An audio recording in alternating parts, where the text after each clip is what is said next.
রাস্তা মোড়ে কিন্তু ঢাকা পলিটেকনিকের যে ছাত্রছাত্রী আছে তারা প্রায় সকাল থেকে আমরা দেখতে পাচ্ছি এখানে বিভিন্ন দাবিতে তারা কিন্তু আন্দোলন করছে এবং এই মুহূর্তে আইন শৃঙ্খলা বাহিনীর যে সদস্যরা তারা কিন্তু এসেছে ঠিক ৭ রাস্তার মোড় থেকে আপনাদের সরাসরি দেখানোর চেষ্টা করছি যে ৭ রাস্তা মোড়ে যে পলিটেকনিক কলেজের ছাত্রছাত্রী আছে তারা বিভিন্ন দাবিতে তারা কিন্তু সকাল থেকে এখানে অবস্থান করছিল এবং এই মুহূর্তে আমরা সেনাবাহিনীর সদস্য এবং পুলিশ সদস্য দেখতে পাচ্ছি তারা কিন্তু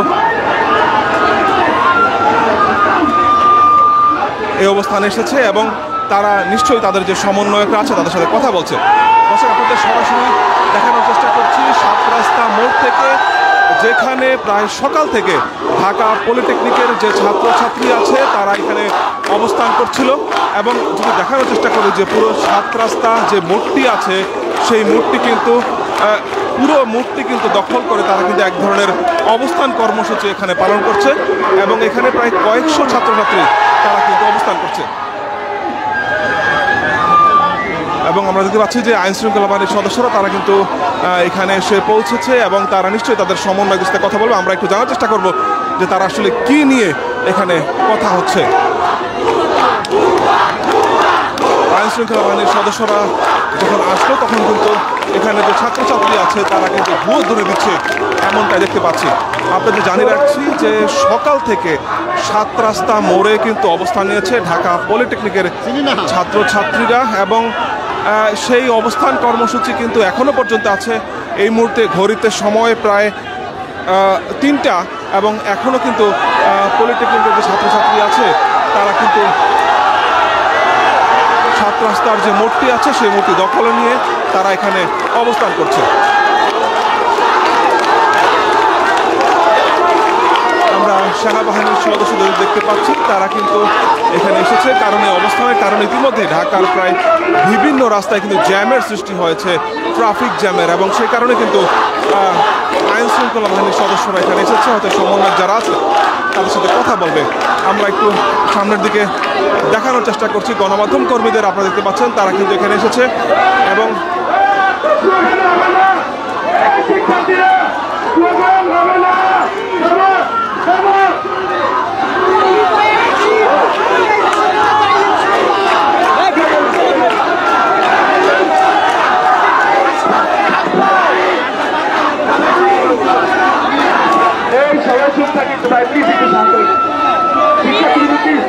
আইনশৃঙ্খলা বাহিনীর সদস্য যারা আছে তারা কিন্তু এখানে এসেছে এবং তারা নিশ্চয়ই সমন্বয়ের সাথে কথা বলছে। প্রায় কয়েকশো ছাত্রছাত্রী এখানে কিন্তু একত্রিত হয়ে ৭ রাস্তার মোড় দখল করে তারা কিন্তু বিভিন্ন দাবিতে তারা এখানে একত্রিত হয়েছে এবং যেটা আপনারা জানেন যে আজকে এই অবস্থান কর্মসূচির কারণে ঢাকার বিভিন্ন জায়গায় কিন্তু ইতিমধ্যে বন্ধ হয়ে গেছে এবং যখন সেনাবাহিনীর সদস্যরা এখানে আসছে, পুলিশ সদস্যরা এখানে এসেছে, তাদের দেখে কিন্তু ভুয়ো দিচ্ছে এখানের যা ছাত্রছাত্রী আছে তারা, এবং তাদের সাথে কথাবার্তা হচ্ছে। কি নিয়ে কথাবার্তা হয় সেটা নিশ্চয়ই আমরা কথাবার্তা শেষ হওয়ার পর আপনাদের জানিয়ে দিতে পারবো। তবে আমরা এই মুহূর্তে একটু জানার চেষ্টা করি। ভাইয়া একটু কথা বলি, আপনাদের মূলত দাবিটা কি নিয়ে আজকে এখানে এসেছেন? আমরা মূলত এখানে 6টা দাবি নিয়ে আসছি। তার মধ্যে প্রথম দাবি হচ্ছে 2021 সালে বিতর্কিতভাবে কাস্ট ইনস্ট্রাক্টর যারা মূলত যাদের কাছে যদি ল্যাবে কাজ করা, ল্যাবের যন্ত্রপাতি দেখভাল করা, তাদেরকে মানে তাড়াহুড়ো করে রাতের আধারের ভিতরে তাদের নিয়োগ দিয়েছে। তারপরে তারা এখন প্রমোশন চাই কি যে উপসহকারী প্রকৌশলী পদে যাওয়ার জন্য। তাদের ফিক্সড পদ হচ্ছে 13তম পদ, ওরা 16তম পদে নিয়োগ পাবে, তারপরে প্রমোশন পেতে 13তম। কিন্তু এখন তারা সেখান থেকে ল্যাব সহকারী থেকে এখন শিক্ষক মানে জুনিয়র ইনস্ট্রাক্টর পদে যেতে যাচ্ছে। যেখানে জুনিয়র ইনস্ট্রাক্টর পদে যেতে হলে অবশ্যই ডিপ্লোমা ইঞ্জিনিয়ারিং 4 বছর কোর্স থাকতে হবে। তারা সেটা না মেনে তারা এখানে আসছে কি তারা এখানে জুনিয়র ইনস্ট্রাক্টর হবে। তারা হাইকোর্টে রিট করলো, সেখান থেকে তার 30 থেকে 40% কোঠার মানে প্রমোশন নিয়ে তারা এখানে জুনিয়র ইনস্ট্রাক্টর হবে। কিন্তু তারা সেখানে কোনো সার্টিফিকেট বা ডিগ্রি তাদের প্রয়োজন নেই। যেখানে ডিপ্লোমা ইঞ্জিনিয়ারিংয়ের সার্টিফিকেট প্রয়োজন, কিন্তু তারা সেখানে দিবে না। আমাদের অপর একটা দাবি হচ্ছে যে আমাদের কারিগরি সেক্টর পরিচালনা করার জন্য অবশ্যই কারিগরি ব্যক্তিত্ব প্রয়োজন। কেননা আপনি একটা দেশ, আমরা হচ্ছে স্বল্পোন্নত দেশ, একটি দেশ উন্নতি তখনই হয় যখন তার কারিগরি সেক্টর উন্নয়ন হয়। কারিগরি সেক্টর উন্নত না হলে সে দেশ কখনোই উন্নত হবে না।